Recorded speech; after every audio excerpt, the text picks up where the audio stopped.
Boa noite a todos. Estamos aqui reunidos para mais um evento do Hepatologia DOR e hoje nós mudamos um pouquinho o nosso modelo. Antes de falar o nosso modelo, eu quero avisar que esse evento está sendo gravado e hoje nós vamos rememorar a parceria com a hematologia que nós já tivemos no ano passado, a participação dos nossos colegas hematologistas e hemato-oncologia. Nós, esse mês, fizemos um modelo especial, teremos a apresentação de 3 casos clínicos, cada caso terá uma duração de meia hora, o primeiro caso com o tema ferritina elevada, o segundo caso com doença colestática autoimune e o terceiro com hepatite aguda grave. Eu vou apresentar os participantes do primeiro caso e vou deixar o meu parceiro de mediador, que é o Dr. Raimundo Paraná. Nós somos os facilitadores. Ele vai comentar a sessão também o tempo todo. O primeiro caso, então, será apresentado, será discutido ferritina elevada no paciente com doença hepática. O caso será apresentado pela doutora Elizabeth Rondove, que faz parte do nosso serviço. A doutora Gabriele Novaes, que já esteve aqui conosco, que também é médica, trabalha conosco no serviço de hepatologia rotina, lá no meu serviço, no Quinta DOR, e a doutora Glória Bonfim, que nos dá a honra de sua participação como oncohematologista para comentar ferritina elevada. Paraná, você pode dizer, por favor, apresentar, falar com as pessoas sobre o segundo caso, por favor. Bacana, muito boa noite a todos, obrigado pela presença. Nós vamos discutir um caso muito interessante de uma doença autoimune, na verdade, uma doença autoimune que envolve o fígado, mas que tem grandes discussões, porque há algumas lacunas aí de conhecimentos que só a prática pode nos ajudar a decifrar. Eu tenho o prazer de ter aqui Glória Bonfim, Glorinha, que é companheira de longa data da universidade, e agora também na Rede DOL, Marconi, que todo mundo já conhece, não vou apresentar, nosso radiologista, imaginologista, e Freitas, que é o nosso patologista, que todos conhecem também aqui, já participou várias vezes. Muito obrigado. E o terceiro caso será abordado o tema sobre hepatite aguda grave, e ele será apresentado pela doutora Elizabeth Balbi, que coordena a parte clínica do transplante hepático em nosso hospital, e o doutor Lúcio Pacheco, que é o nosso cirurgião de transplante hepática, que é o chefe da equipe de transplante hepática do Quinta DOR. Então, vamos passar ao primeiro caso. Elizabeth, por favor, faça a apresentação e muito obrigada pela participação de todos vocês e dos colegas que estão nos assistindo. Bom, está compartilhando, estão conseguindo ver? Ainda não. Boa noite a todos. Sim. Meu nome é Elizabeth, sou R2 de Clínica Médica do Hospital Quinta. Agora estão conseguindo ver? Perfeitamente. Sim. Bom, boa noite a todos. Meu nome é Elizabeth, sou R2 de Clínica Médica do Hospital Quinta DOR. Queria agradecer a doutora Ana pelo convite para apresentar esse caso que vimos no ambulatório. Vou dar início.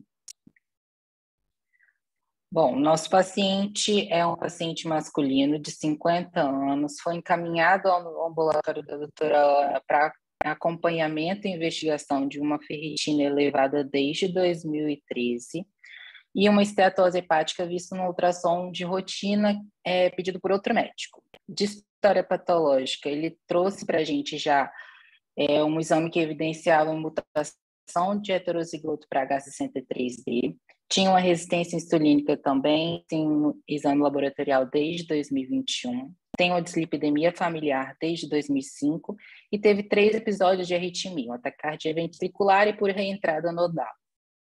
De hábitos de vida, era um paciente que tinha autismo social, era sedentário, sempre foi sedentário, e tinha uma alimentação rica em gordura, açúcar e carboidratos.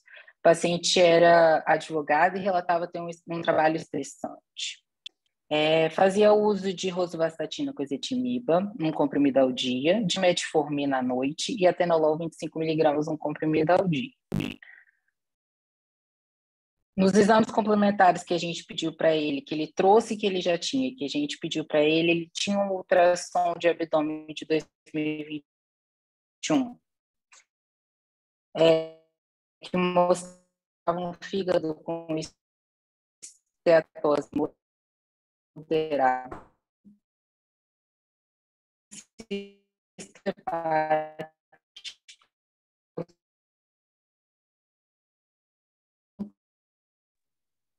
volume aumentado, métrico no segmento, por uma ultrassonografista que tinha bastante especialidade. Tá travando? Um pouco. Travou um pouquinho para mim, mas agora está normal.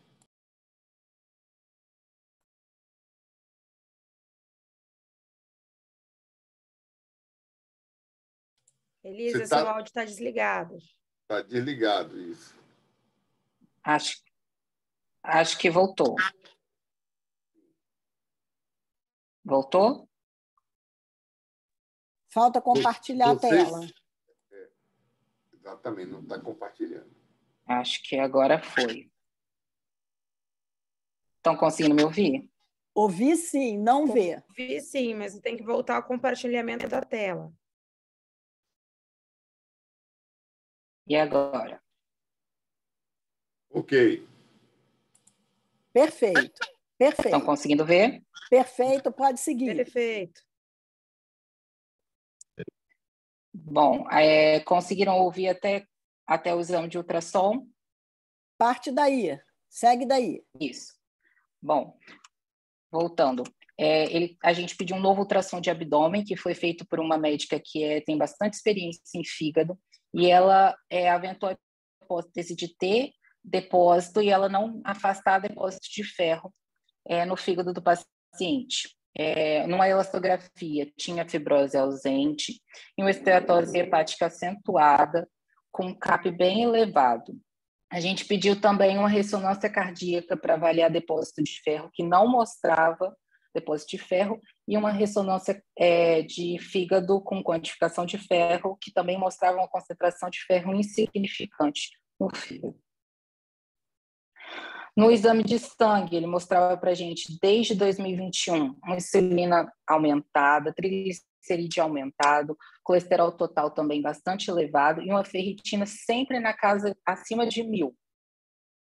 E no último retorno, que foi que ele trouxe exames feitos em setembro, ele tinha falado que tinha tido um ganho de peso, uma piora da alimentação dele, e ele já trouxe transaminases tocadas. Ele trouxe uma cinética de ferro também normal e uma pesquisa para as outras mutações de hemocromatose negativa, somente o heterozigoto para H63D.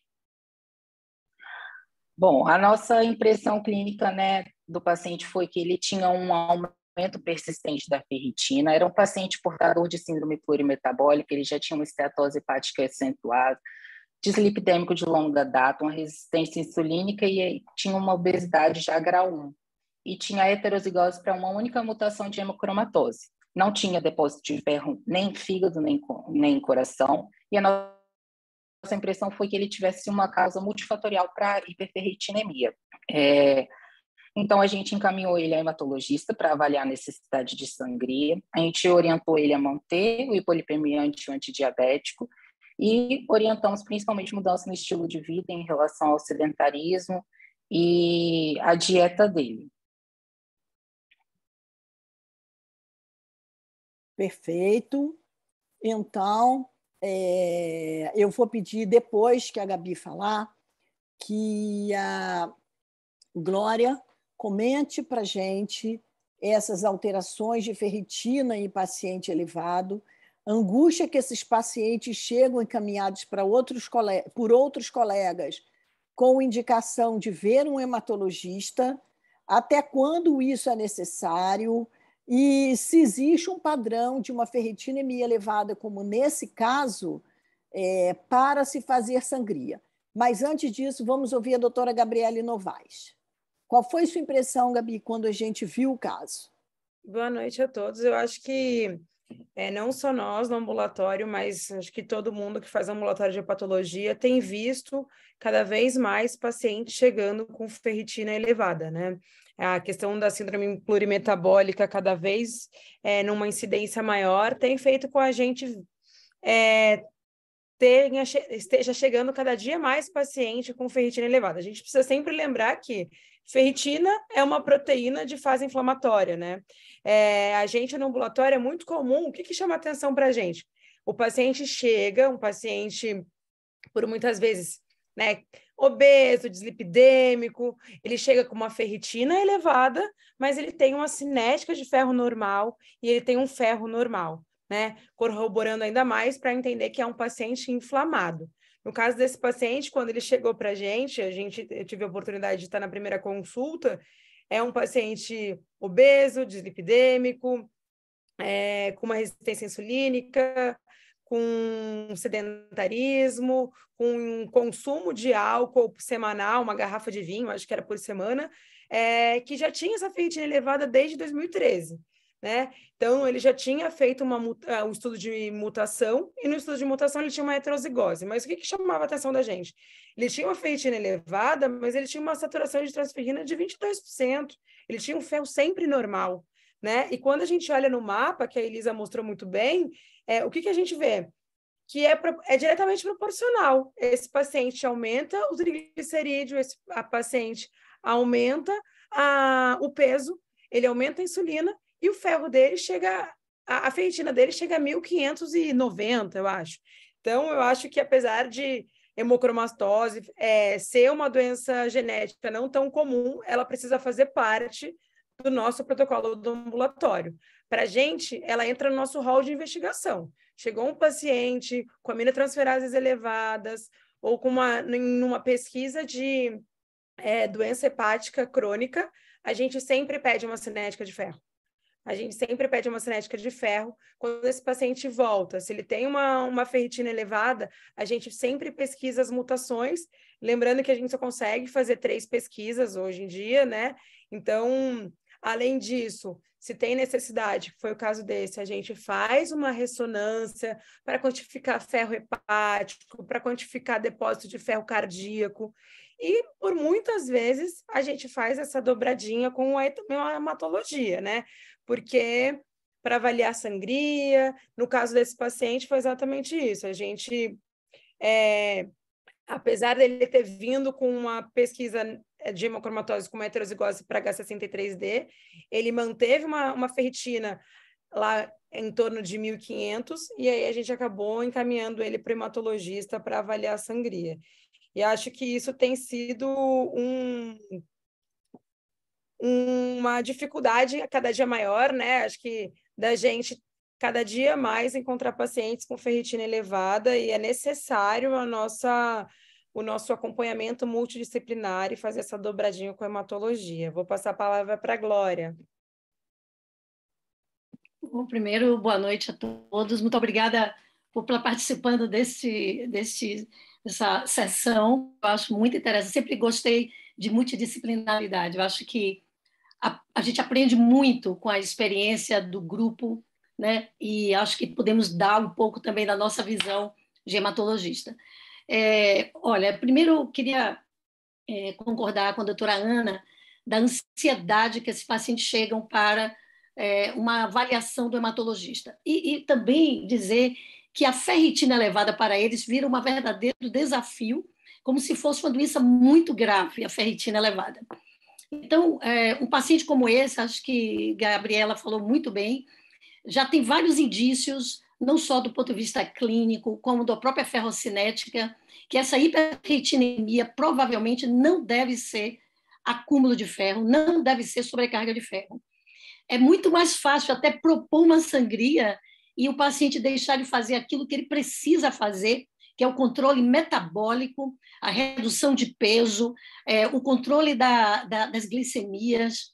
Então, ele vem com ansiedade exatamente para que a sangria seja uma proposta.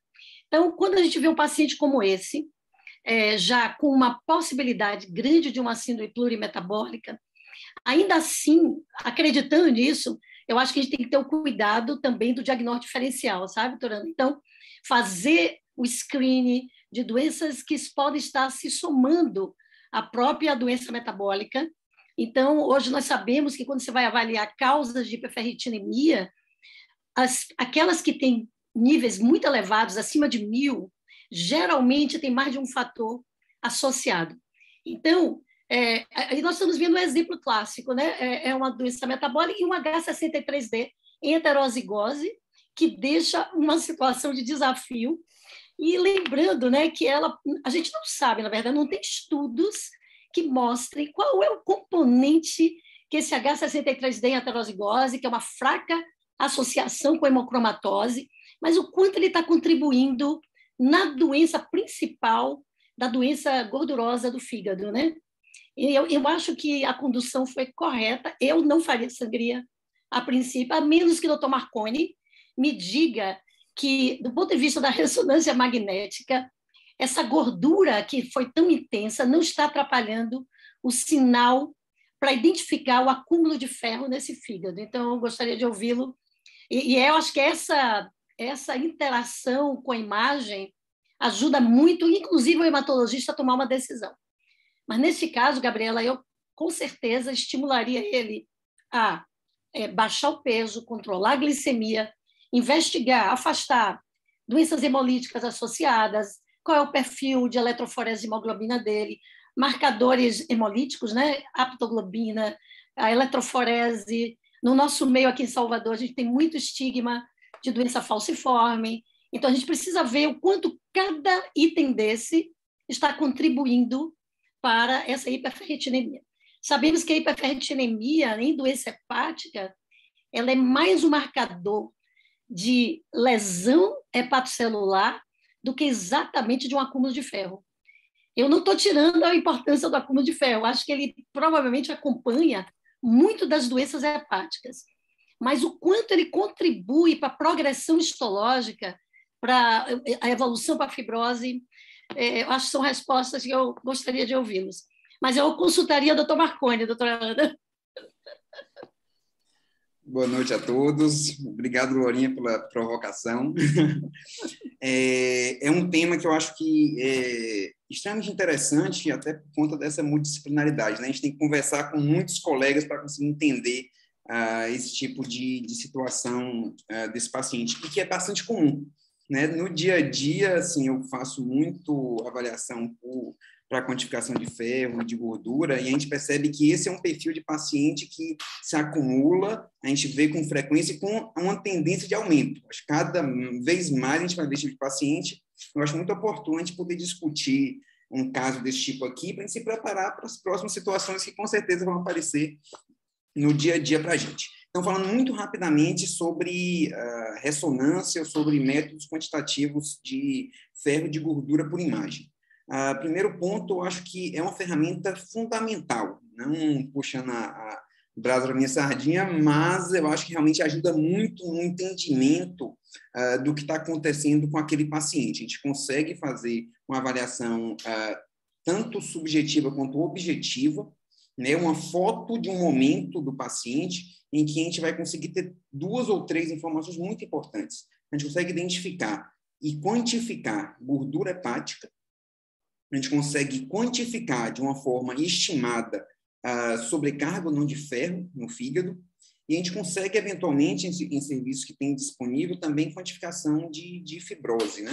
Então, a gente consegue ter uma ideia muito boa em relação ao metabolismo, em relação a esses acúmulos de ferro, e isso a gente consegue fazer uma separação muito clara. Aqueles pacientes que têm muito ferro, que a gente vai, com certeza, nesse contexto,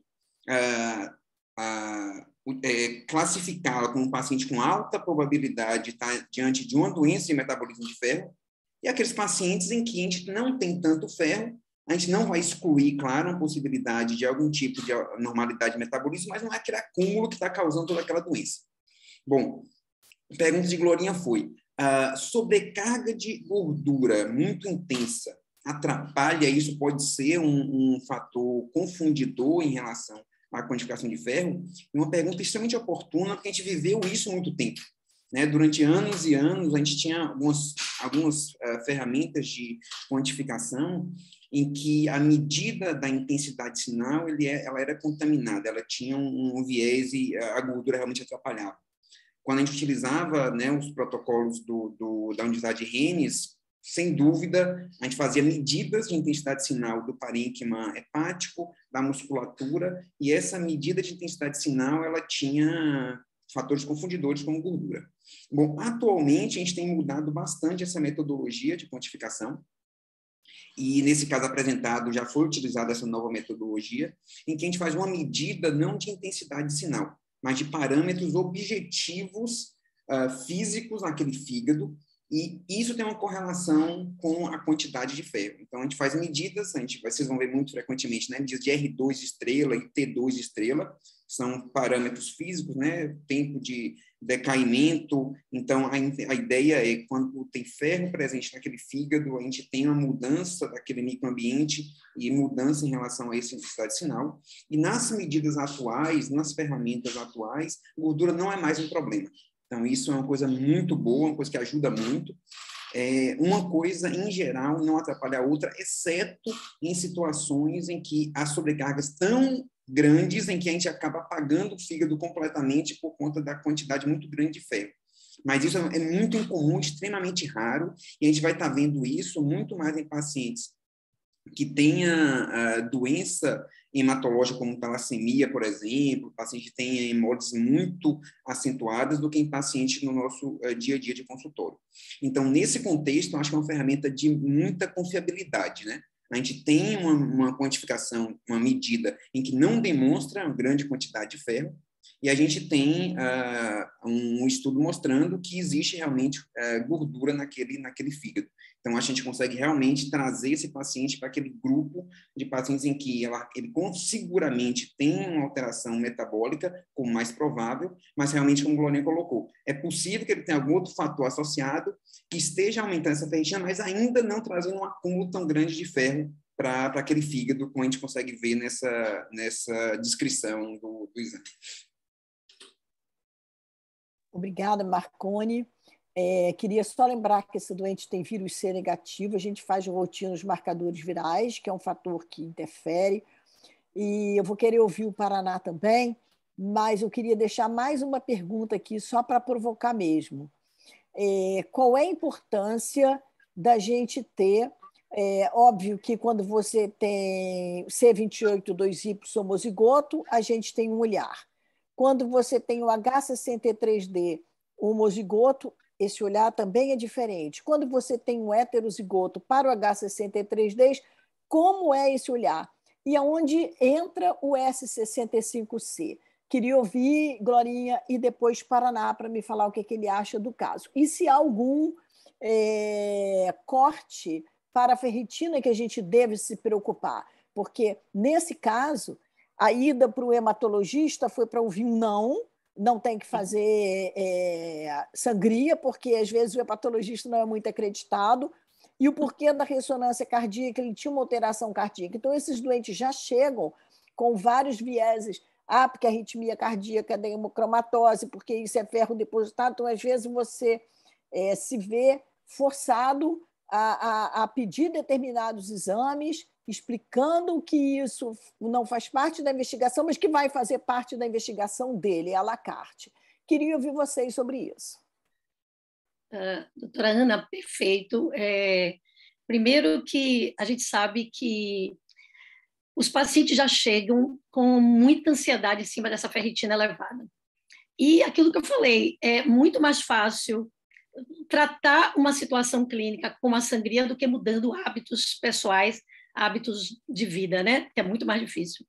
Uma ferritina elevada, acima de 1000, ela realmente chama atenção, né, para uma investigação com o olhar do genótipo, né, desses pacientes. Eu acho que faz parte, ao meu ver, de uma investigação diagnóstica. Mas já tive pacientes com o doutor Paraná aí, com paciente com 6.000 de ferritina, e esse paciente só tinha processo inflamatório, ele tinha esteatohepatite e não tinha sobrecarga de ferro. Então, eu acho que o olhar, a probabilidade maior é ainda numa situação como essa que a Gabriela mostrou, é de não ser uma sobrecarga de ferro. Mas eu também não sei, doutora Ana, que esse pequeno acúmulo, essa facilidade, por exemplo, de um H63D, ou em homozigose, ou em heterozigose, possa trazer como componente de agravo numa doença hepática de base. Eu realmente gostaria de ouvi-los, porque a gente sabe que nos guidelines, H63Ds em heterozigose, a gente vai buscar outros fatores. Só mesmo homozigose por C282Y, ou então duplo heterozigoto, né? O H63D com 282Y, é que realmente tem uma maior associação com hemocromatose verdadeiramente nesse grupo de pacientes. Então, acho que a conduta está corretíssima aí. Eu acho que o hematologista não deve ter feito sangria. Eu acredito que não deve ter indicado, né, Gabriela? Acho que não indicaram. E eu acho que esse é um paciente apenas para olhar o segmento e ver como ele vai na medida que ele reduza peso e controle o distúrbio metabólico. Paraná, você quer comentar? Quero sim, rapidinho, algumas questões aí que foram levantadas. Bom, é um caso do dia a dia que a gente sempre encontra essa situação.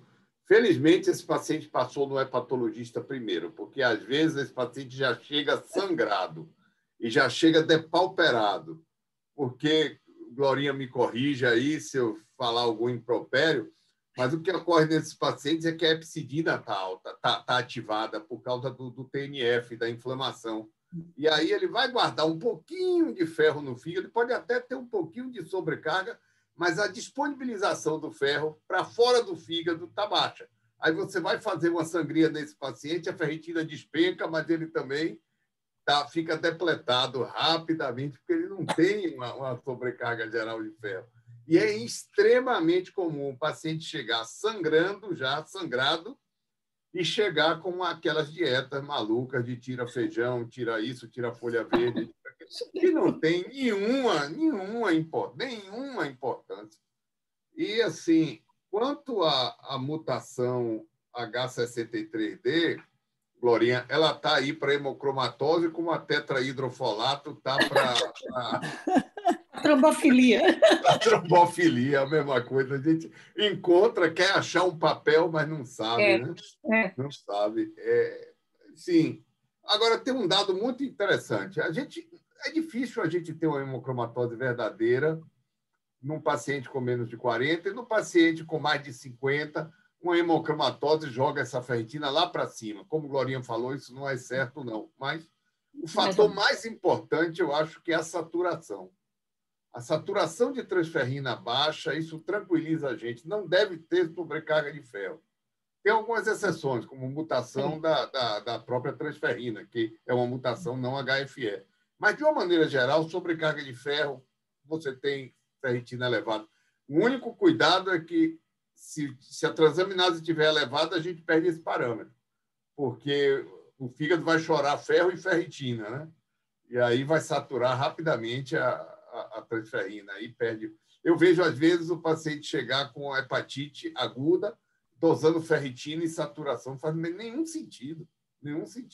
No meio de uma agressão hepatocelular, não se faz, porque vai virar bastante elevado, só vai confundir. Não é isso, Glorinha? E Paraná ainda tem um agravo, porque às vezes os pacientes chegam com anemia, né? Porque o paciente com verdadeira sobrecarga de ferro, ele não anemiza fácil, né? Agora, esses doentes que têm uma falsa sobrecarga de ferro, sim, eles caem a hemoglobina muito mais rapidamente do que o outro paciente com hemocromatose. Concordo plenamente. Bacana. Belo caso. É do dia a dia nosso, né? E às vezes confunde um bocado, porque às vezes vem Marconi diz lá, tem leve sobrecarga de ferro. Poxa, mas tem. É leve, mas tem. Mas, assim, eu não costumo indicar sangria num paciente inflamado.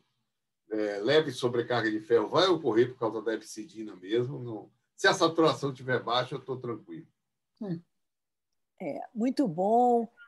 Sobretudo nós que estamos lidando muito com síndrome plurimetabólica, o paciente chega com resistência à insulina, chega com hemoglobina glicada tocada, chega obeso, e aí fica, tem hepatopatia, tem diabetes, tem resistência à insulina, será que isso é HFF, a retina está alta, mais é igual a hemocromatose, e não é. Precisa ter cuidado, entendeu? Então, nós trouxemos esse caso, quero parabenizar em público a Lisa, que preparou brilhantemente esse caso, de uma forma muito organizada, viu? E a Gabriela por seus comentários, e um agradecimento especial ao Marconi e à Glorinha. Paraná, não vou agradecer você, que nós somos intermediadores e facilitadores. Mas eu quero agradecer porque isso é uma coisa do dia a dia que nós temos assim muitos casos em ambulatório, como todos aqui que estão nos ouvindo, e é um tema simples, mas muito complexo se a gente não tem muita firmeza naquilo que a gente quer para o paciente e fica pedindo exame à toa desnecessariamente. É isso. Estamos rigorosamente dentro do horário. Paraná, vou passar para você a palavra para seguirmos para o segundo caso, que é a doença colestática autoimune. Ótimo. Esse é um caso que está em curso ainda, viu, Ana? E Freitas já viu a biópsia, Glorinha já avaliou a paciente, que a gente ativa numa semana só, a gente ativa para resolver o problema da paciente com rapidez, com celeridade. Então, essa é uma paciente... Freitas, você que compartilha, não sou eu, não. É isso. Exato, pronto, porque eu não consegui abrir aqui o arquivo. Então, sou uma paciente de 40 anos, sexo feminino, gesta 2, para 2. É uma paciente que refere, sempre foi rígida, ela é atleta, ela corre maratona. Em 2020, ela passou a cursar com dores articulares, achou que fosse da maratona, mas depois as dores articulares migraram para pulso, obviamente, não fazia sentido. E aí ela visitou alguns colegas que, de vez em quando, passavam um corticoide de depósito. E aí controlava a dor com esse corticoide de depósito e as coisas iam passando. Ela foi a um reumatologista que avaliou, entrou com metotrexato, associado a ácido fólico e corticoide, mas foi suspenso um ano depois por uma outra opinião. Posteriormente, ela foi um gastroenterologista porque ela estava com refluxo e o refluxo estava incomodando a qualidade de vida dela, né? E ele queixou, então, de desconforto abdominal e surto de diarreia quando ela corria, Glorinha. Ela fazia dor abdominal e surto de diarreia quando ela corria nas maratonas. Passou também a ter alguma intolerância ao uso de fórmulas pré-treino, que ela já fazia uso há muito tempo. Essas fórmulas aí que são prescritas por esse pessoal aí, não tem pé nem cabeça, né? Mas um monte de porqueira e mais, as pacientes se submetem muito a isso. Há 2 anos, ela percebeu, então, a elevação de fosfatase alcalina em gama-GT e vinha sendo acompanhada por isso. E, como ela estava usando fórmula, achou que fossem as fórmulas, até porque continham chá verde. Então, ela suspendia, de vez em quando, essas fórmulas, trocava de fórmula, etc. Desenvolveu um prurido cutâneo e ela se automedicou com antihistamínico. Próximo, Freitas. Ou seja, uma paciente que tinha exposição a uma série de coisas, polifarmácia, dor abdominal, e essas dores articulares até então, mas que alguém já tinha avaliado e suspeitado de uma doença autoimune, porque entrou com tratamento com metotrexato, né? Essa paciente negou etilismo tabagismo, não tem história familiar de maior importância. Ao exame tinha um bom estado geral, corada, anictérica, com um pulso de 70, TA 120 por 60, peso 65. Presença, aí sim, rapidamente a gente, no exame físico, telangiectasia de mucosa oral, lábios, palma de mão. Exame segmentar inteiramente normal. Durante o exame, essa paciente entrou na sala, eu mantenho o meu consultório com muito frio, né? Eu tenho muito calor, então meu consultório é frio. Quando ela entrou na sala, ela fez um fenômeno de Renault.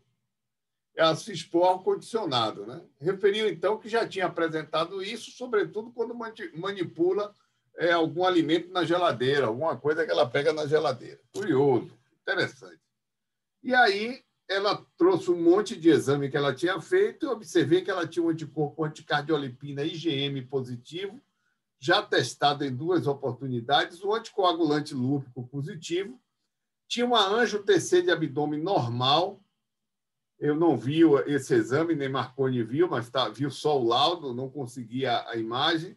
Uma ultrassonografia de tireoide com padrão de tireoidite e tinha um FANO padrão perinuclear e padrão centromérico. Ela tinha um padrão misto, perinuclear e centromérico, ou seja, membrana nuclear e centromérico, o que é muito significativo, todos os 2 padrões muito significativos. E um antimitocôndria positivo. De novo, trazia o anticorpo de cardiolipina positivo, IgG e IgM. Na investigação complementar, trouxe consigo um exame de imagem, uma colangiorressonância, que Marconi vai comentar. E ela tem fosfatase, ela tem padrão de fosfatase e gama-GT elevadas, mais do que a AST e a LT. O padrão dela é esse há 2 anos já. Vamos lá, Marconi? Boa noite a todos de novo. Então, nosso principal objetivo, né, nesse tipo de análise, acho que são 2 braços, né, que a gente comenta muito nos residentes. Analisar alteração morfológica ou algum tipo de lesão hepática, então faz parte do nosso racional, né, tentar avaliar se o fígado apresenta algum tipo de alteração que nos chame a atenção. E aqui eu selecionei algumas imagens mandadas pela colega que viu o caso, demonstrando exatamente que é um fígado com morfologia e com intensidade sinal normal. A gente tem essas 2 imagens aqui à esquerda, ponderadas em T2, uma sem supressão de gordura, outra com supressão de gordura, mostrando, né, os contornos do fígado são regulares, intensidade sinal homogênea, a gente não observa lesão hepática focal, não tem, nesses cortes axiais, um padrão de dilatação de via biliar, que é outro fator que a gente tem que buscar com bastante cuidado, já que a gente não conhecia, né, essa paciente previamente, então, eventualmente, a gente podia encontrar algum tipo de dilatação, não tem esses cortes axiais. E nessa imagem à direita, a gente tem a fase pós-contraste, em que a gente observa uma contrastação homogênea de todo o parênquima. Então, a princípio, não parece morfologicamente um fígado já com sinais macroscópicos, né, de uma doença hepática. Você passa o próximo, Freitas, por favor?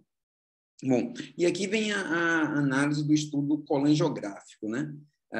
Do lado esquerdo, a gente tem um corte coronal, que a gente, bem no nível do ducto do colédoco, e é um colédoco com calibre normal.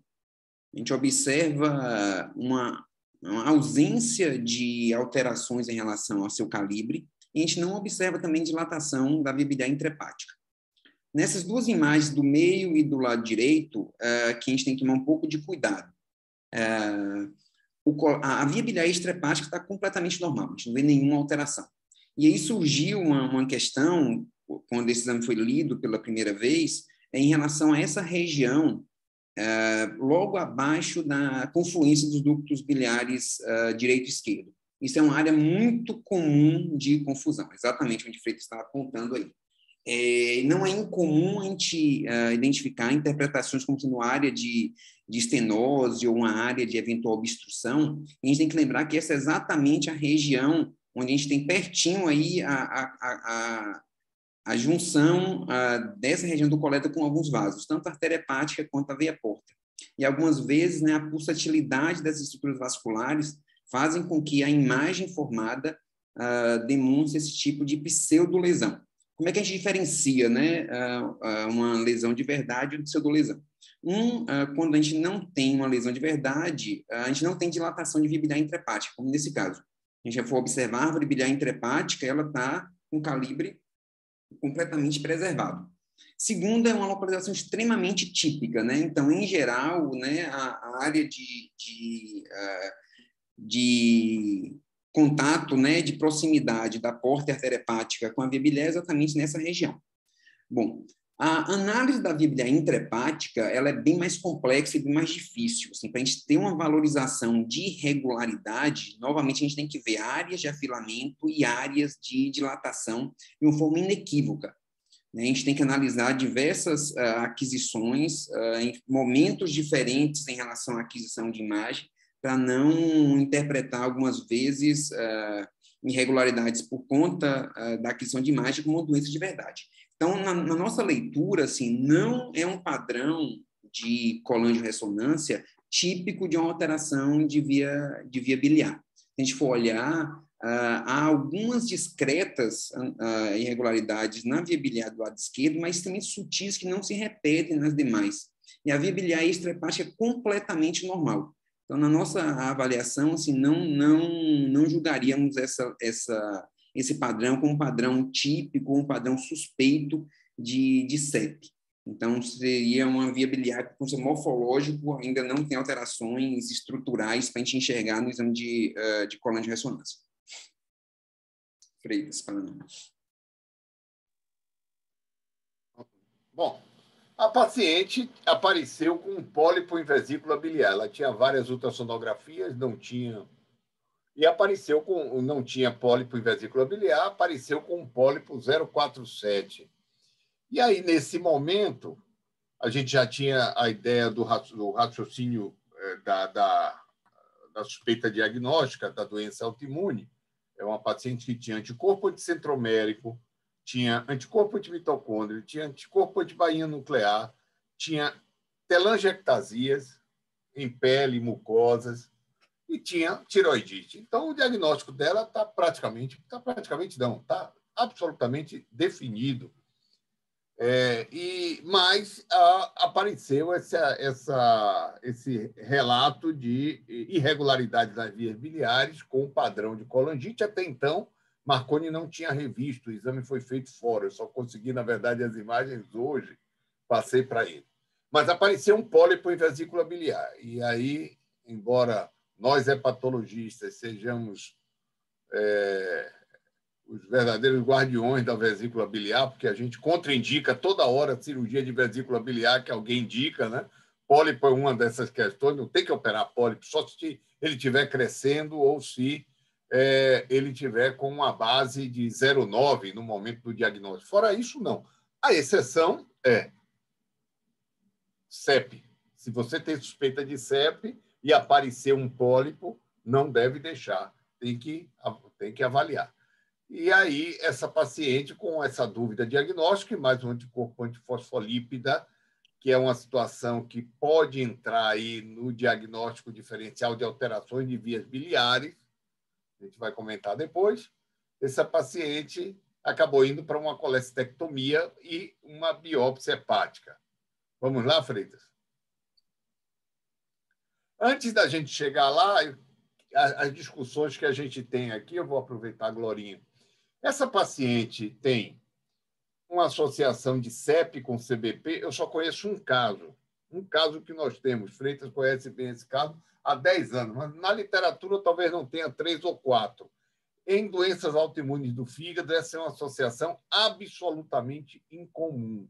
Isso já deixa a gente com o pé atrás em aceitar um laudo de imagem com esse diagnóstico, quando você está suspeitando de uma CBP claramente associada a uma síndrome CREST. É o diagnóstico dela.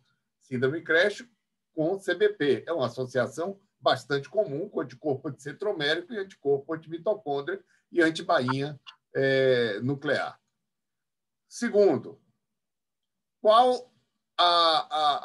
essa paciente tem SAF ou essa paciente tem apenas um epifenômeno? O SAF é o anticorpo antifosfolípida, ele é apenas um epifenômeno de uma doença autoimune. Isso está descrito na literatura, tanto em CEP quanto em CBP, muito mais comum em CBP e hepatite autoimune do que em CEP. Agora, o que não está muito claro é se a presença desse anticorpo predispõe à síndrome SAF mesmo, ou se esse anticorpo é só um epifenômeno. Essa paciente não teve, até então, nenhum fenômeno tromboembólico. Geralmente, SAF, o fenômeno tromboembólico é mais arterial, inclusive. Mas há algo que me chama a atenção, que é o fato dessa paciente ter dor abdominal depois da corrida. Glorinha, você podia comentar? Então, bom, eu tive a oportunidade de ver esse caso, muito intrigante, O relato dela exatamente é esse aí, Paraná, que ela era saudável e começou a ter esses quadros, como se fossem quadros isquêmicos do trato digestivo, né? Porque ao correr, ela tinha urgência fecal. Ela corria porque tinha muita dor. Bom, do ponto de vista hematológico, quando eu analiso a avaliação clínico-laboratorial dela, especialmente laboratorial, chama atenção, talvez foi um dos títulos mais altos de anticorpo anticardiolipina IgM que eu já vi na minha vida de hematologia. É 1/480. Também vi um anti-beta-2 glicoproteína IgM extremamente elevado, para também 500 e alguma coisa. E o mais importante, e o que é mais relacionado a eventos trombóticos, a presença da pesquisa de anticoagulante lúpico.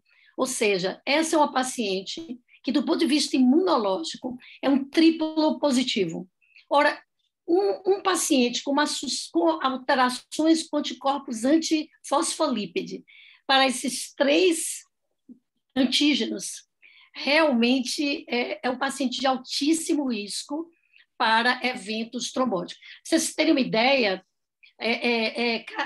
classificado em 1, 2 ou 3 anticorpos para estimar o risco de um evento primário, porque vamos considerar que ela não tem trombose. Ela teve 2 partos, né, acho que foram 2 gestações, nenhum problema na gestação. Ela fez uso de anticoncepcional por algum tempo, nunca teve nenhum problema. E nessa investigação que eu fiz, eu incluí o dedímero, muito mais para, não como um diagnóstico, mas para sentir também se tinha alguma alteração do dedímero, que foi normal, um dedímero de 300. Ou seja, 3 anticorpos positivos, e isso coloca ela no risco para um evento primário de 5,3% ao ano, comparado a quem tem um só, que é de 0,6% ou 1%.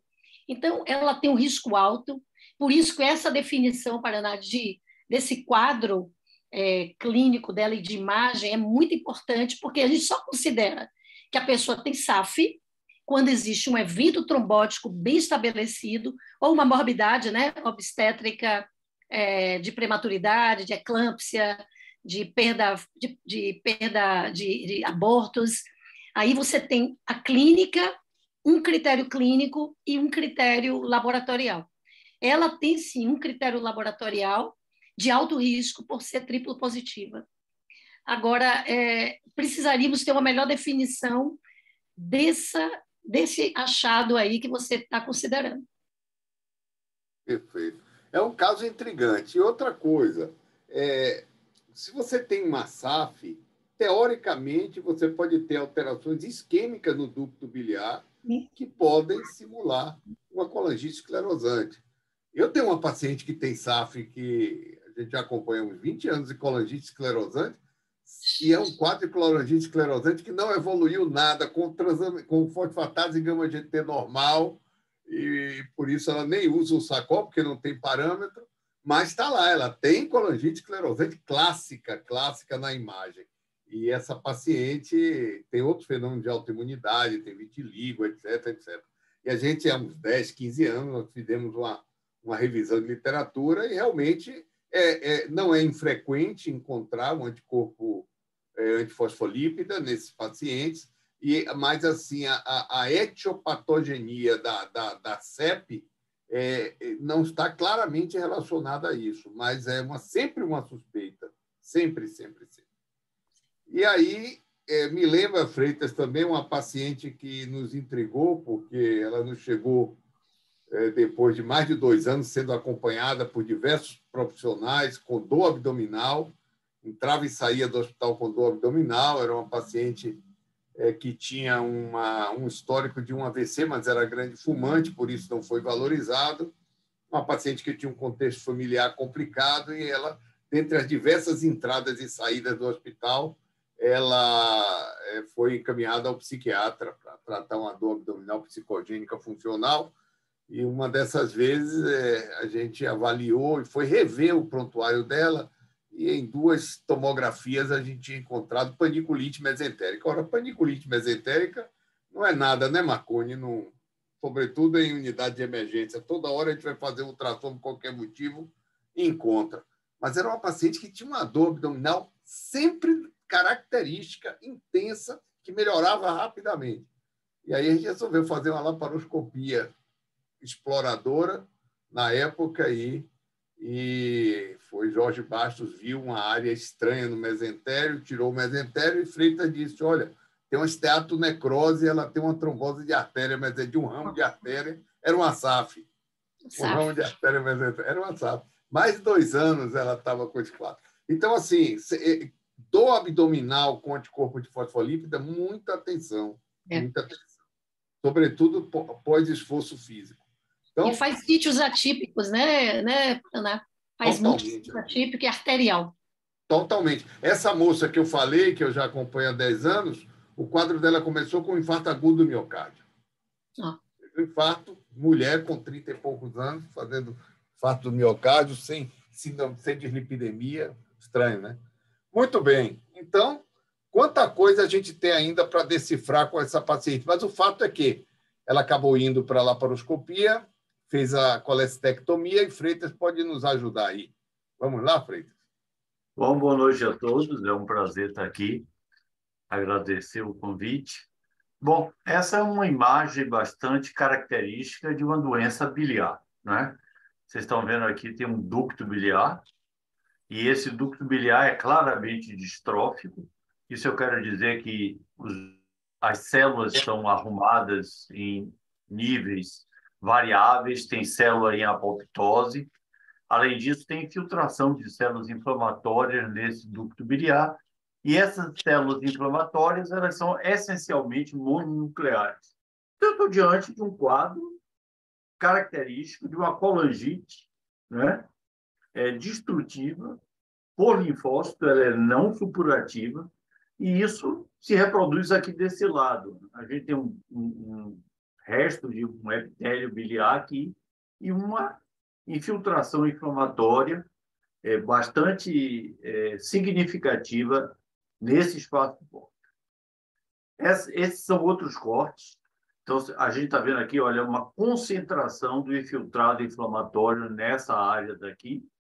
E aqui, se a gente fizer uma coloração, vai encontrar restos de células biliares, um pouco de esclerose, aqui um ducto. E vejam aqui um outro ducto biliar com alterações degenerativas, tem linfócitos aqui, e vejam que tem vaporização dessas células e o infiltrado se faz bem proeminente em torno. Isso se repete em vários espaços porta. Então, a gente está vendo aqui um ducto bem irregular, distrófico. O ducto é uma estrutura bonitinha, né? As células ficam todas distribuídas na base do epitélio, e nesse caso aqui não. As células estão com os núcleos irregulares, tem uma infiltração de linfócito aqui, e vejam que tem uma concentração de linfócitos e outras células mononucleares em torno do ducto, e começa a se formar uma hialinização aqui em torno. Outro aspecto aqui, olha, de uma colangite não supurativa, destrutiva, né? E aqui, olha, vocês podem ver, tem um resto de epitélio e aqui o resto do ducto foi embora. Vejam que começa a se depositar uma matriz conjuntiva.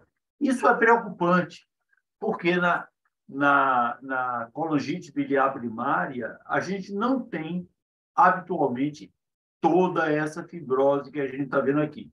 Por outro lado, eu tenho uma outra alteração que é intrigante. Eu tenho uma reação tipo granuloma aqui nessa área com um ducto distrófico. A presença de granuloma é muito chamativa para o diagnóstico de colangite biliar primária, né? Vejam aqui um outro ducto cortado longitudinalmente e vejam que tem necrose aqui, olha, e apoptose de células ductulares, bem claramente essa célula aqui, e infiltração de células inflamatórias. Aqui um ducto fazendo destruição com um manguito inflamatório em torno. O quadro é muito inflamatório e pouco fibrosante, mas em algumas regiões, eu tinha esse aspecto aqui, tá? E aparece aqui também, olha, um ducto cortado mais longitudinalmente, ele parcialmente destruído aqui, e aqui começa a aparecer uma cicatriz nesse ducto, que está bem evidenciada aqui nessa área, ok? Aqui tem outro ducto com células inflamatórias, ele está distrófico. O picrocídio vermelho, ele enfatiza bem esse aspecto, mas é um quadro que é predominantemente inflamatório. Nós fizemos uma citoqueratina 7. Citoqueratina 7 não marca hepatócitos normais, marca estruturas biliares. E ela claramente mostra, então, vários espaços portas, nós vimos vários espaços portas com o ducto biliar sofrendo um processo de agressão, distrófico, com áreas de destruição e com infiltrado inflamatório granulomatóide em torno. Tá? Essa marcação ela é interessante porque ela mostra um outro aspecto. Aqui é um espaço porta, aqui estão restos de ductos biliares, e aparece um aspecto interessante, vocês vejam que os hepatócitos, em sua maioria, são negativos, mas aparecem hepatócitos corados, positivos para a citoqueratina 7. Isso é uma evidência de colestase, mesmo que eu não esteja vendo bilirubinescitase, isso é uma metaplasia biliar dos hepatócitos. E isso é um indicador de que eu tenho efetivamente um quadro colestático.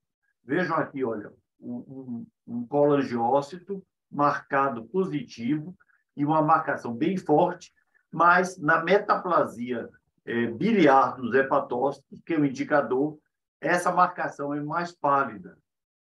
E esse aspecto é bem nítido aqui, né? Então, o ducto biliar fortemente positivo, mas a gente vê nessa área aqui, que é parênquima hepático, metaplasia biliar. Tá? Nós fizemos, Paraná, outras colorações nesse caso. Nós fizemos reação para caracterizar as células do infiltrado inflamatório. E é curioso que a maioria absoluta dessas células são linfócitos CD8, tá? Portanto, linfócitos citotóxicos, e existe claramente uma agressão desses ductos biliares por linfócitos CD8, linfócitos citotóxicos. Além disso, essa paciente apresentava áreas de hiperplasia nodular regenerativa, que a gente vê aqui e que fica muito mais claro quando a gente faz uma reticulina, né? A reticulina marca bem claramente isso. Tá?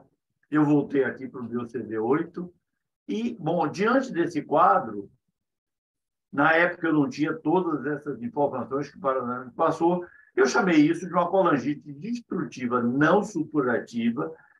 Achei que isso era consistente com a colangite biliar primária, mas veja que eu mostro aqui um dado nos comentários, em alguns ductos biliares, os ductos mostram-se substituídos por tecido fibroso e alinizado. Isso não é uma coisa característica de colangite biliar primária, isso é um aspecto que a gente vê, né, em colangite esclerosante. Essa colangite esclerosante pode ser de natureza variada, e ao olhar uma colangite esclerosante, eu não posso dizer que ela é primária ou secundária, e as colangites isquêmicas podem mostrar aspectos semelhantes a esse.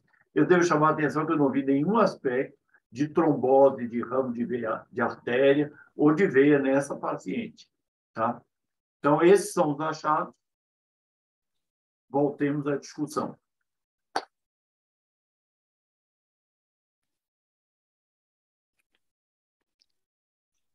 Está mudo, Paraná.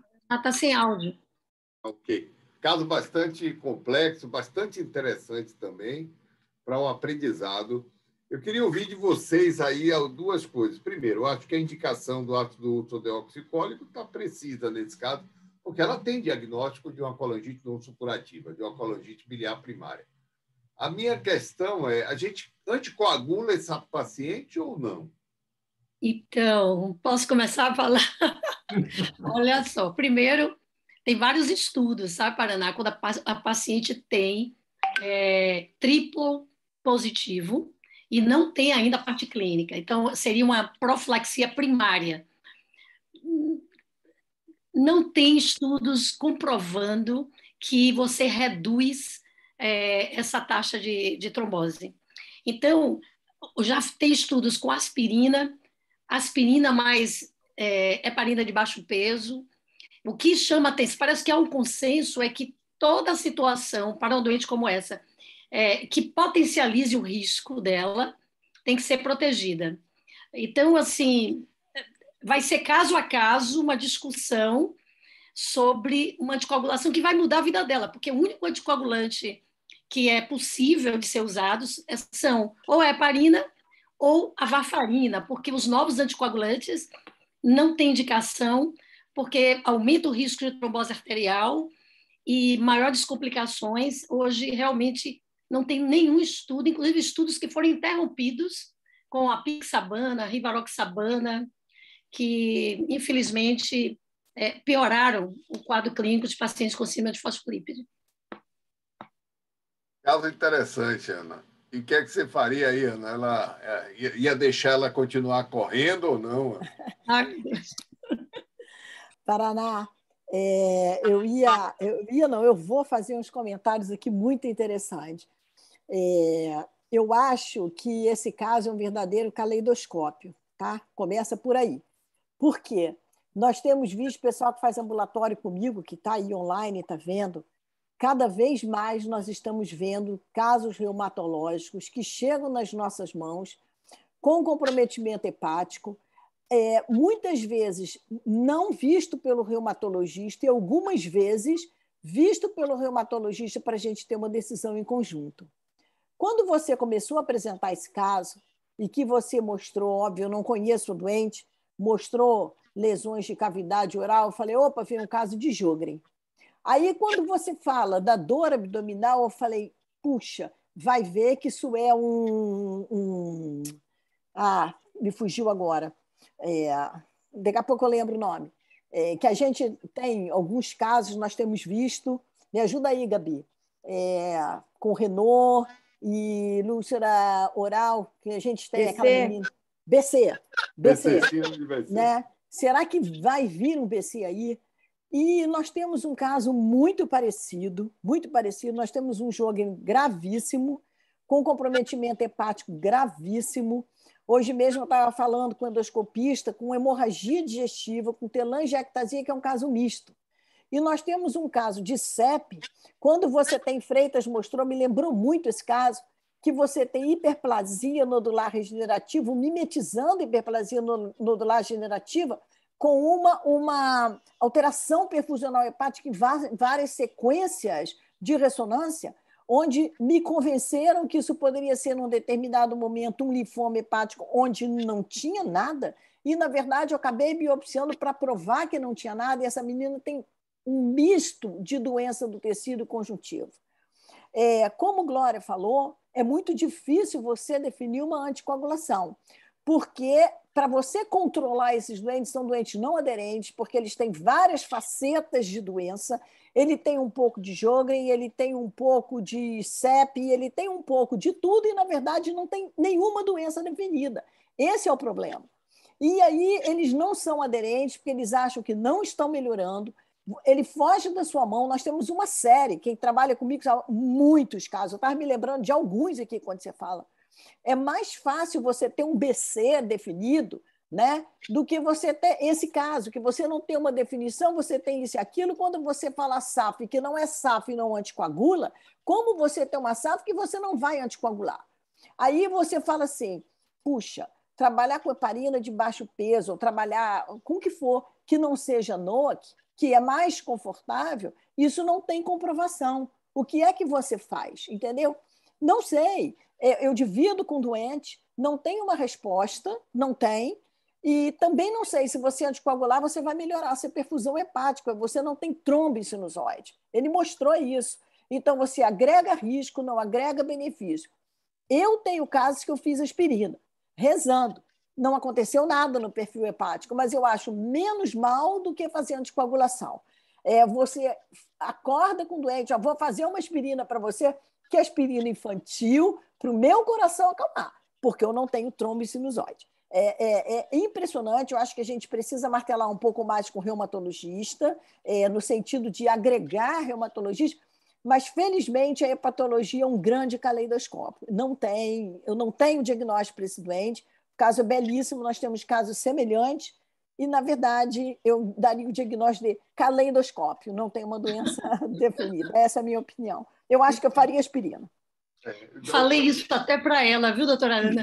Eu disse que eu ia fazer aspirina, falar com o Paraná, porque de todos os males é o menor em termos de... Além do mais, lembrar que o anticoagulante lúpico interfere no tipo de protrombina e você ainda vai ter sensação de falsa anticoagulação terapêutica, né? Então, é uma paciente desafio, muito desafio. Muito curioso, né? Agora, de qualquer maneira, entrei com o Sacol, vamos decidir aí eu e Glorinha. O que eu pedi para ela, quando ela tivesse a dor abdominal, que ela viesse do PA, para a gente fazer avaliação de sofrimento de alça. Amilase, CPK, etc., porque talvez possa ser aí uma boa pista, né? Ela pode estar fazendo. Eu tive um paciente que a gente só deu o diagnóstico assim, ele tinha uma crioglobulinemia e fazia vasculite mesentérica com dor abdominal de repetição. E esse paciente foi internado lá, nós acompanhamos, Glorinha, lá no Aliança. Felizmente, naquela época, a gente tinha dificuldade com a hepatite C, tratou ele para hepatite C, ele não respondeu, mas depois ele entrou num protocolo e foi resgatado. Então, vou trazer esse caso para vocês do Hepatologia do Milênio do próximo ano. Tá certo? Maravilha. Você falou em dor abdominal, nós tivemos um caso de uma paciente que nos foi mandada como uma hepatite autoimune que não se encaixava muito bem. Nós acabamos com o tempo fazendo um diagnóstico de BC, e não é incomum. E essa paciente fez um quadro de icterícia, chuveirou trombo dentro do fígado, e aí eu cheguei a discutir com o Lúcio,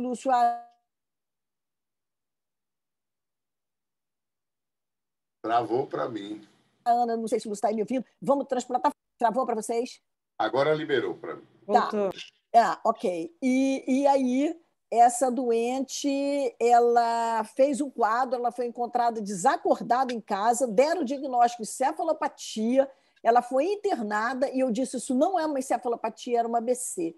É impressionante como a gente vê vasculite, como a gente vê trombo, como os pacientes entram nas emergências com dor abdominal, como isso passa e a trombose de porta mesentérica, você vai lá, encontra SAF, você sai encontrando as coisas. Então, é ao contrário. O fígado é chuveirado e aí você começa a fazer o diagnóstico. Acho que a gente precisa abraçar mais essa causa. Bacana, belo caso.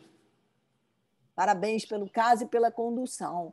Queria passar agora a palavra para o terceiro caso, hepatite aguda grave. O Lúcio estava saindo do Hospital IBET, não sei se eles já estão online. Estamos aqui. Maravilha. Então, eu tenho o prazer de apresentar hoje o Lúcio Pacheco e Elizabeth Balbi.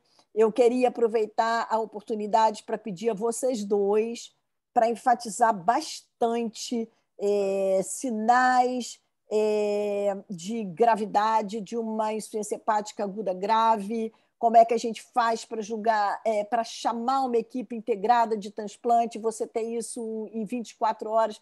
Queria que vocês falassem um pouquinho disso, das dificuldades e da necessidade da urgência que esses casos trazem. A palavra é com vocês dois. Muito obrigada.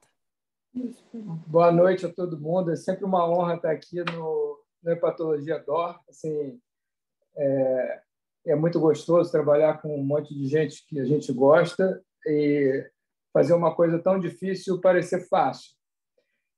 Esse caso que a Ana pediu para a gente apresentar é uma paciente que ela viu no consultório no dia 10 de outubro. Nós estamos no dia 27 de outubro.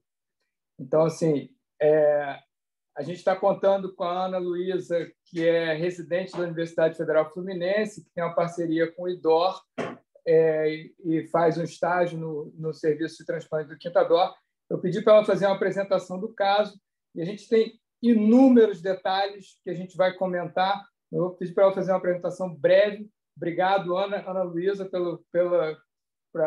por essa apresentação. E a palavra é sua, ela vai compartilhar a tela dela. E eu e Beth vamos fazer os comentários no final.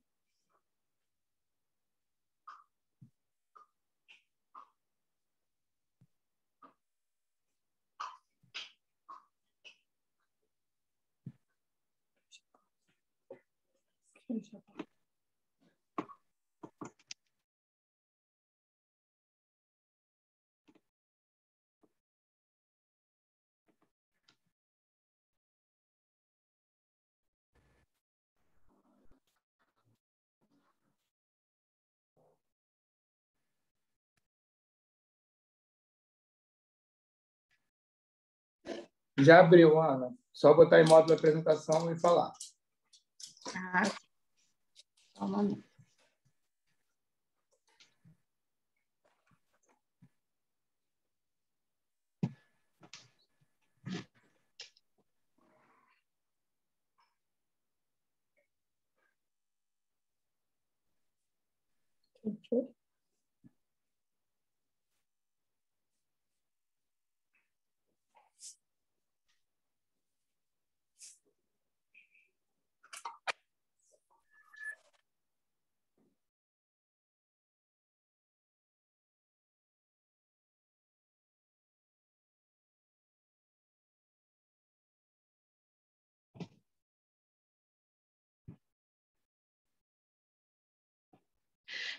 Estão conseguindo ver? Sim, está compartilhado, perfeito. Sim? Tá ótimo, gente. Então, como o Lúcio disse, meu nome é Ana Luísa, eu sou residente da UF. Esse caso que a gente vai falar é de hepatite aguda grave. A paciente é DGA feminina, 43 anos. A queixa principal dela foi dor de cabeça e vômito. No dia 6/10, ela iniciou um quadro de cefaleia e êmese.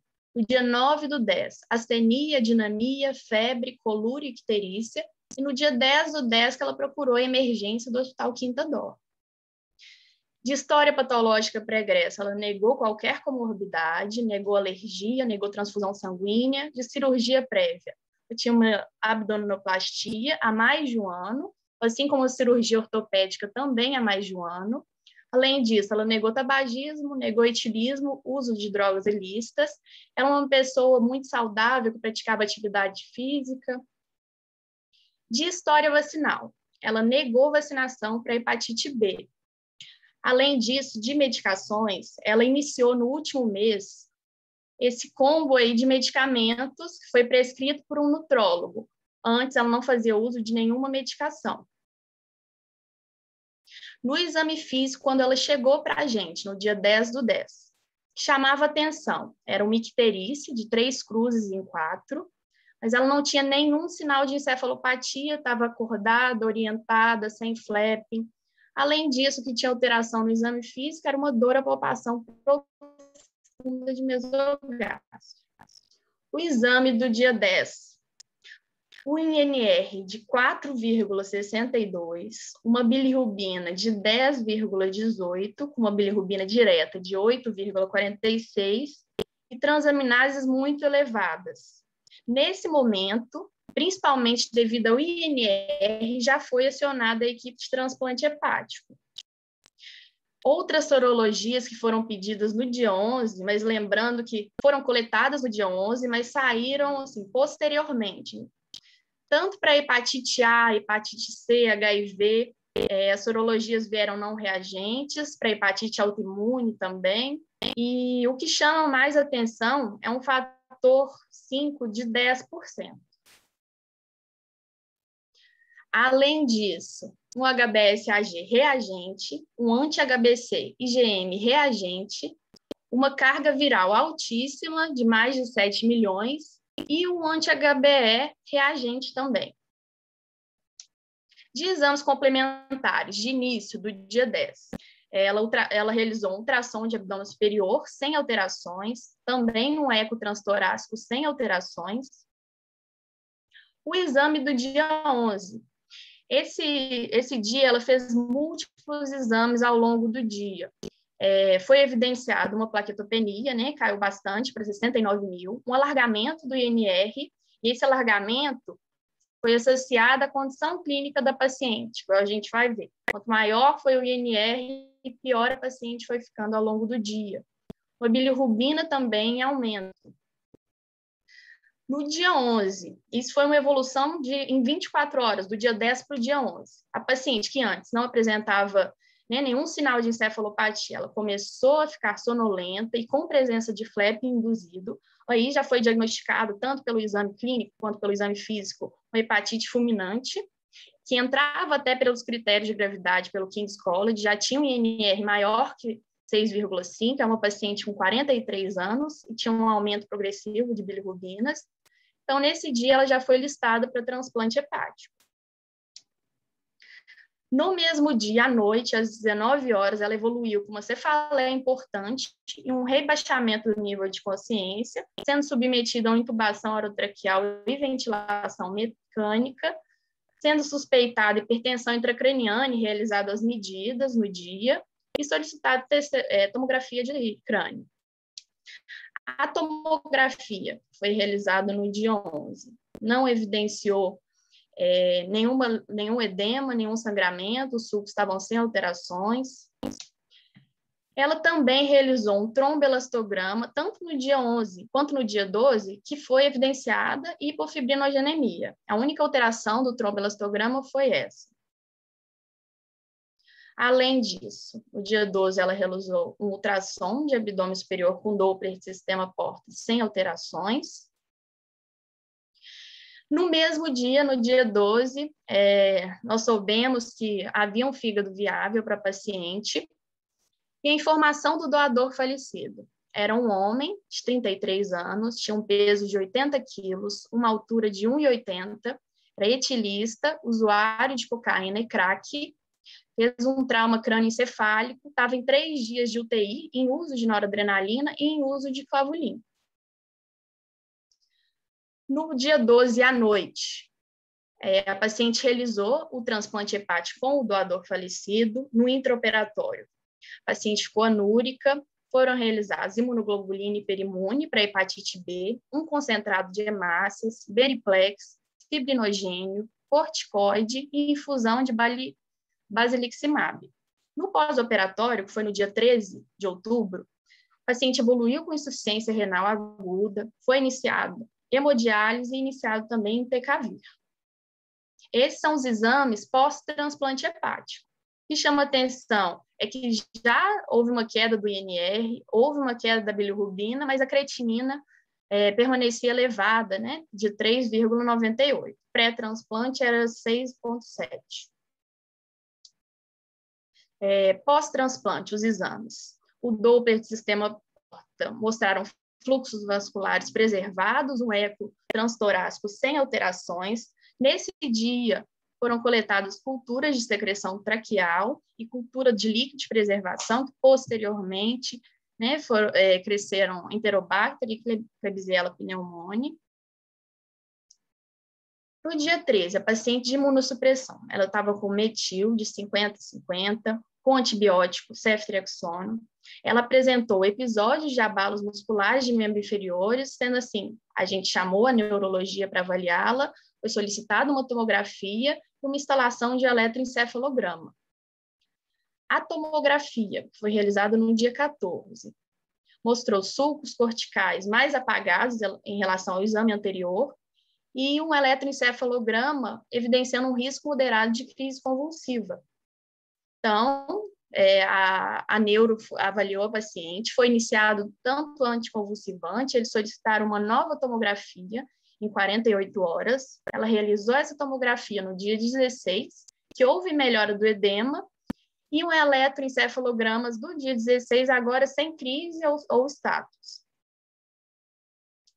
No dia 17, a paciente realizou uma nova abordagem cirúrgica, fez um fechamento de parede, mais uma avaliação de hematoma, foi escalonado, guiado por aquela cultura, antibiótico-terapia pratazocin, e foi iniciado tacrolimus. Não tinha sido iniciado antes pelo quadro neurológico da paciente. Os exames, ao longo dos dias, que mais chamou atenção foi evidenciando uma anemia e uma creatinina que não melhorava. Mas a bilirrubina em queda e as transaminases já em queda. No dia 18, a gente aumentou o tacrolimus para 2,2. No dia 19, tacrolimus para 3,3 e reduzimos o metil para 40 e 40. Devido àquela piora no exame da hemoglobina, a gente fez uma endoscopia no dia 19, que mostrou uma úlcera com vaso visível, mas sem sangramento ativo, mas foi realizada a aplicação de 2 hemoclips sobre o vaso.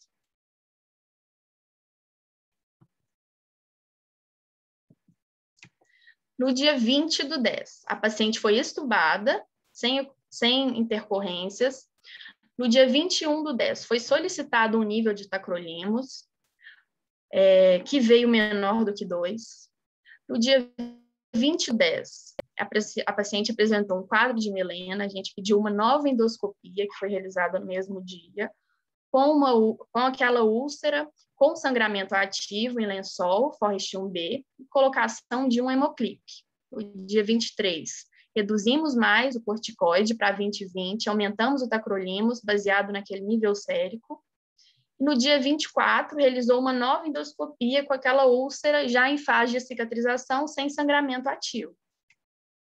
No quadro atual, a paciente está bem melhor evolutivamente, segue com oligúria, e segue também em hemodiálise, queda lenta de transaminases, controle do sangramento, ela recebeu múltiplas transfusões, e alta do CTI no dia 27/10, hoje.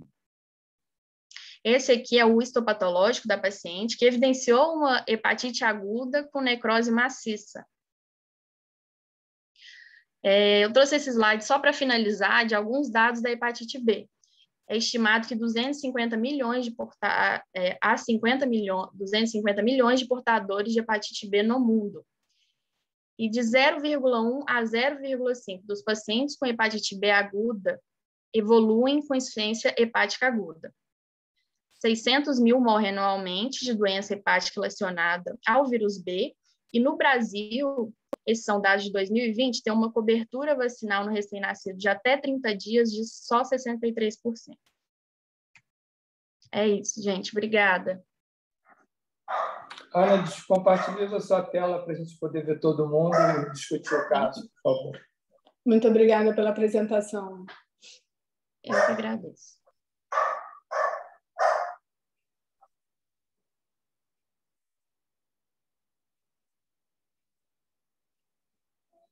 Bem, enquanto ela vai fechar a tela, assim, é um caso que tem 10 mil facetas para a gente poder discutir, assim, extremamente interessante. Mas eu queria destacar uma coisa assim, que a Ana falou no início, bem rapidamente, Ana Pitela, que esse caso só foi possível, essa doente só está viva hoje, porque ela escolheu ir para um centro de transplante. A doutora Ana Pitela viu essa doente na consulta segunda-feira, no final do dia. Eu lembro que ela me ligou 9h30 da noite, eu tinha acabado de sair do hospital. Eu falei, Ana, amanhã cedo eu vejo a doente. INRG de 4 já chamava muita atenção. No dia seguinte, a Ana Pitela viu essa doente junto com a Beth. E eu perguntei a Beth, o que você achou da doente? Ela falou assim, achei o olhar dela meio vago, mas ela ainda estava lúcida.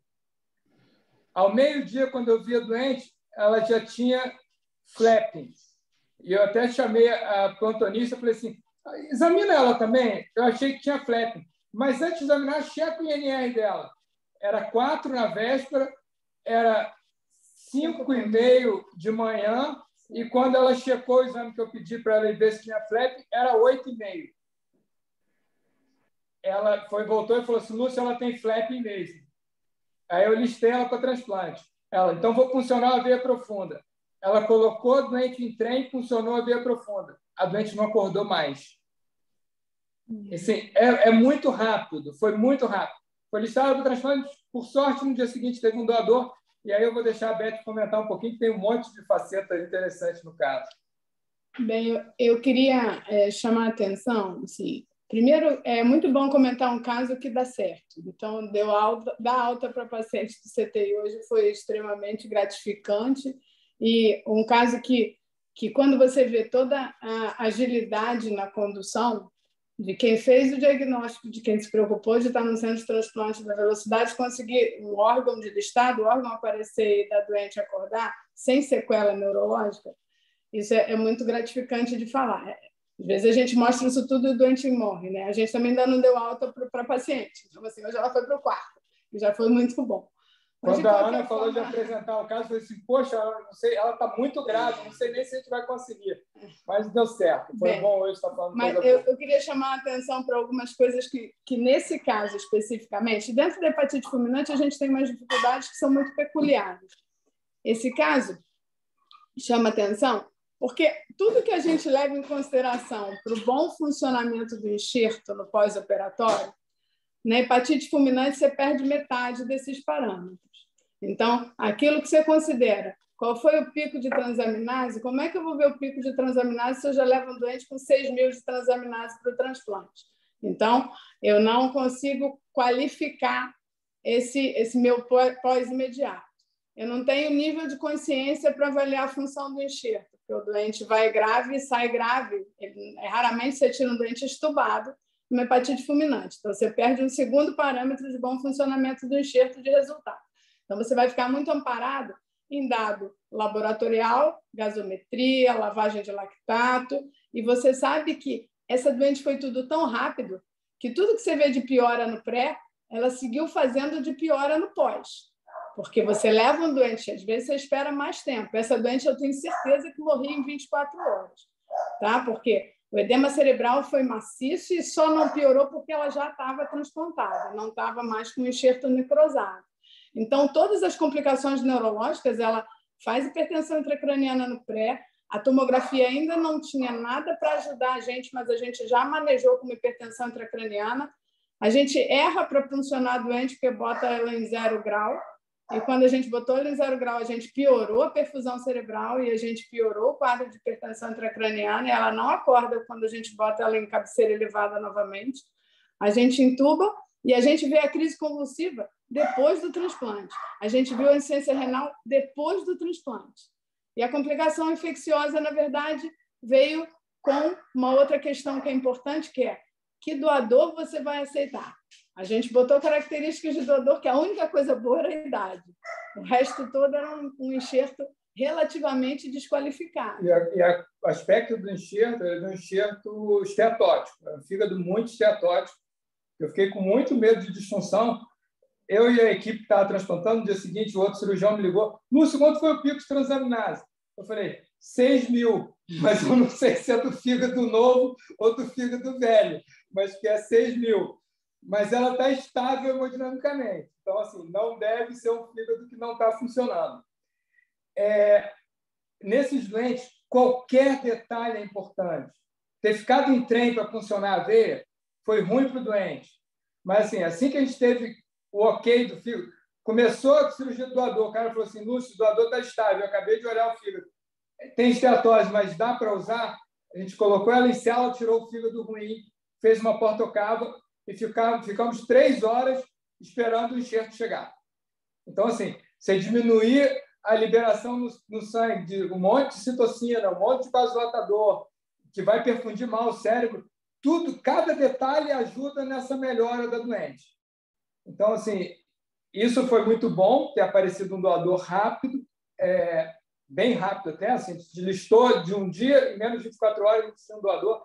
Foi ruim que a gente ficou esperando o crossmatch, porque ia ter coração, ia ter doação de pâncreas. Então, foi ruim essa espera pelo doador, mas, assim, vencemos essa etapa. Vencemos, e isso, o fígado funcionou e foi muito bom. A gente tem alguns outros aspectos importantes para discutir nesse caso. É um B agudo e um paciente com disfunção renal grave, hepatite fulminante, que a gente tem que escolher o melhor esquema imunossupressor para ela. Então, eu acho que teve um pouco de feeling, na verdade, até mais do Lúcio. Eu nem induzi essa paciente com basiliximab, mas no pré-operatório apareceu uma oligúria e a gente não estava dialisando essa doente ainda no pré. Eu disse, é uma doente jovem, esse rim vai aguentar. E aí ele passou por cima de mim, fez o basiliximab e foi a decisão mais acertada, porque no dia seguinte ela não urinava, logo que ela saiu. A gente sabe que a insuficiência renal no pós-transplante ela é multifatorial, mesmo no cirrótico, então o rim sempre vai sentir um transplante de fígado, não tem rim que saia feliz de um transplante, ainda mais dos nossos cirróticos. Na hepatite fulminante, quando você já tem essa disfunção prévia, a gente tenta ser mais econômico realmente nas drogas nefrotóxicas nesse primeiro período, e a indução com outra droga dá para a gente a chance de atrasar a entrada do tacrolimus. O doente que tem a complicação neurológica, principalmente com abalo ou com eletro alterado, é um doente que a gente tem também um pouco mais de cuidado com a introdução do inibidor de calcineurina. Essa paciente a gente esperou um pouquinho, começou um tacro meio baixo, e depois, quando a enzima já estava mais normalizada, a gente acabou aumentando o tacrolimus e faz um esquema bem econômico de corticoide, que a gente tem usado, na verdade, na maior parte dos doentes.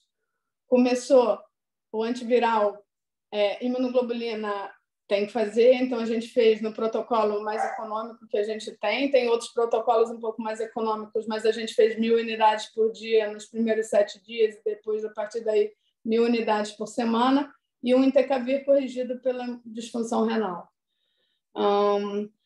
E que mais tinha outra coisa? A sorte, quando ela fez a crise convulsiva, não estava usando tacrolimus ainda, senão ia atrasar mais ainda o tacrolimus. Mas ela e não sangrou na cabeça, né? Ela, quando entrou em sala para transplantar, ela tinha 12 de NE.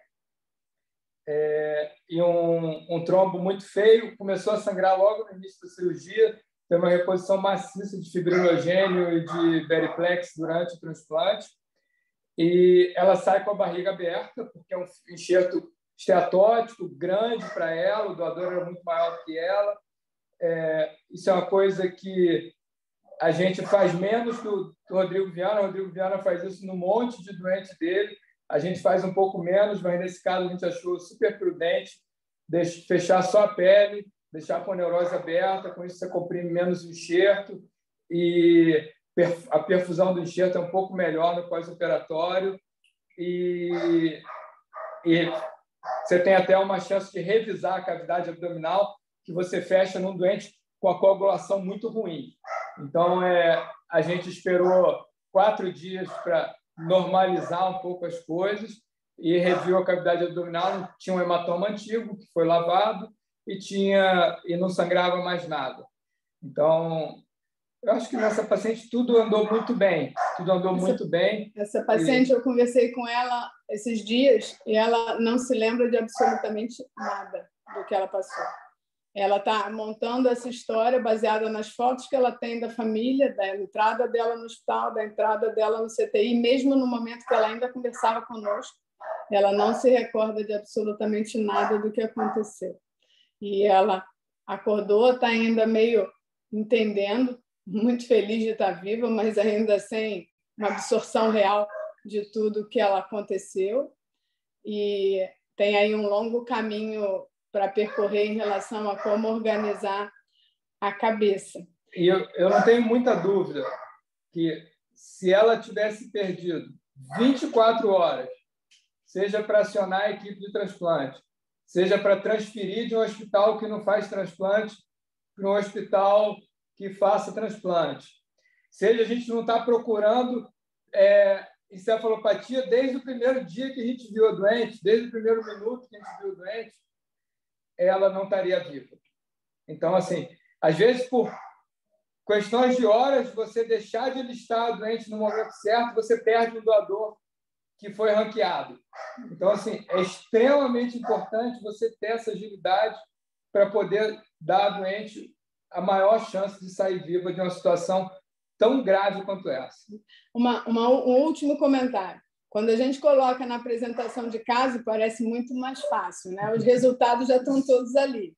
O problema é que todas as decisões que você tomou, vários resultados ainda não tinham saído. Então, olhar assim, um fator 10 de 10%, beleza, a gente já sabia que... A gente pediu o fator 10 assim que ela... O fator 5, aliás, era 10%, a gente pediu assim que ela chegou. Assim, terça de manhã, a gente pediu esse fator 5. E ele vem 48 horas depois, né? Se ela estivesse lá, ia ajudar, mas, assim, olhando arrumadinho como a residente fez, pareceu mais fácil do que foi as decisões a cada 2 horas que a gente tinha que tomar. Mas eu acho que está todo mundo super de parabéns, foi um empenho muito grande de todo mundo. É mais ou menos o nosso dia a dia, então, quando o caso, as fulminantes sempre estressam o hospital como um todo, porque muita gente é acionada, todo mundo tem que estar querendo que a coisa funcione, e não ter que transferir o doente é sempre um ganho enorme, porque quando a gente recebe essas informações de outro hospital, tem sempre o estresse da transferência. Mas a gente conseguiu trabalhar como equipe num bom time. Foi muito bom, né, Ana? Eu queria dar um depoimento e eu faço questão de falar isso aqui. Foi um dia muito pesado de ambulatório, segunda-feira, estávamos eu e Gabi, e eu recebi uma ligação de um colega: Ana, está indo uma doente para aí, está vindo de fora do Rio. Eu falei: aí tá bom, mas olha, ela está assim, ictérica, homeopatite. Eu falei: não, tudo bem. Ela chegou na emergência, eu falei: Gabi, eu estou super cansada. Eu estava caminhando em direção ao carro, eu virei e falei assim: eu vou ver essa doente. Eu não sei porquê, eu vou ver essa doente. Não vou deixar para amanhã, eu vou ver a doente. Quando eu cheguei, essa doente estava no CTI. Eu olhei a doente no elevador, vieram 2 colegas, amigas dela, que tinham feito uma ponte para recomendá-la para o nosso hospital. E elas falaram assim: Ana, está tudo bem? Eu falei assim: tá, até eu ligar para o doutor Lúcio. Aí eu liguei para o Lúcio e disse assim: Lúcio, olha só, não gostei do jeito, eu me lembro exatamente disso. O Lúcio, chegando em casa, já eram quase 9 da noite, e ele disse: Ana, então vamos fazer o seguinte, vamos começar a preparar, eu vou começar a preparar tudo para o transplante. Não tinha encefalopatia, não tinha nada, mas tinha sinais evidentes de gravidade, e nesse momento ela tinha um HBsAg puro que eu não conseguia entender. E eu ainda disse para ele: puxa, não tem imunocomplexo, é um HBsAg, estou achando que isso é um falso positivo, nada está fazendo sentido. Aí, no dia seguinte, eu cheguei para ver essa doente muito cedo, a Beth estava lá, quando nós nos aproximamos do leite, ela estava vomitando, lúcida, absolutamente lúcida. Aí eu falei: Beth, dá uma olhada. Aí a Beth falou assim: o que você achou? Eu falei: olha só, ela está lúcida, mas não está tão feliz quanto ontem. Foi a definição que eu dei. Aí ela falou: esse olhar está meio esquisito. E aí eu falei: Lúcio, vai ter transplante, vai ter. E eu fiquei impressionada ainda dentro do hospital quando o Lúcio me liga e diz: olha, a doente está no tubo. Então é exatamente isso, esse feeling. Agora, o mais gratificante é você ter para quem telefonar. Isso é que eu considero super importante nessa parceria, porque se eu ligo 2 da manhã, como eu já liguei, se eu ligo 3 da manhã, como eu já liguei, eu tenho absoluta certeza que o Lúcio vai estar no hospital. Isso nunca falhou ao longo de 20 anos. Então, você liga com uma tranquilidade muito grande e a tranquilidade com que ele falou com a família, com que ele passou, ele, Beth, né? E eu disse: vai ficar tudo bem, é porque vai ficar tudo bem, entendeu? Nesse sentido. E ele dizia: não, Ana, espera o caso. Eu falei: não, a ideia não é apresentar se a paciente teve um desfecho positivo ou negativo. A ideia é chamar a atenção do quão grave isso é, da importância de você ter uma equipe que trabalha em conjunto e da importância de você reconhecer esses sinais precoces e você saber que a equipe vai conduzir o caso muito bem. Eram esses comentários que eu queria fazer. Eu queria fazer um elogio para vocês pela parceria que a gente tem.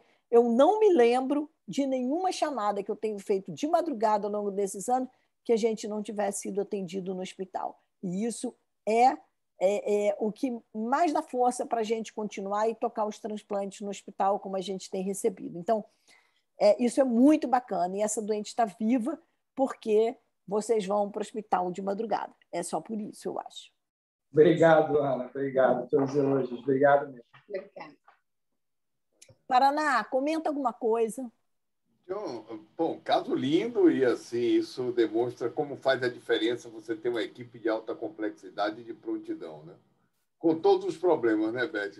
Todos os problemas, o exame não chega, dá aquela angústia, mas é fantástico. E parabéns pelo caso.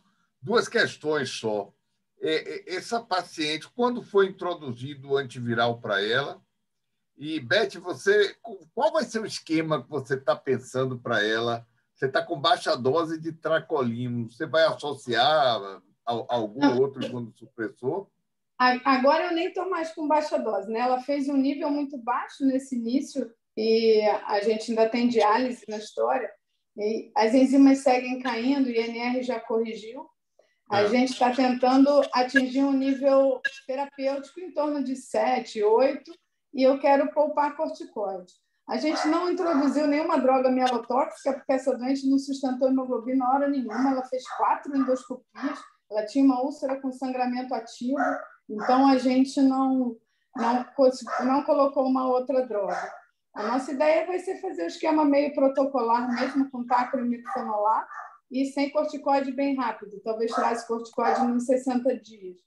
O Entecavir, a gente, nessa primeira semana, quando começou a dialisar, a gente botou assim que podia usar o tubo digestivo, mas depois ficou uma coisa meio errática, porque faz endoscopia, não usa o tubo, e depois ela tinha diálise e a correção era o Entecavir uma vez por semana. Então, acho que ela tem nível nesse início aí funcionando. E a gente se segura um pouco na imunoglobulina, né? Nessa fase, a gente está muito mais baseado em minimamente manter um anti-HBS acima de 100.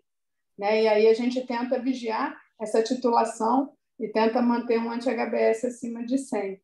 Por isso que tem vários esquemas do Hepatex, da imunoglobulina, esquemas que eram caríssimos.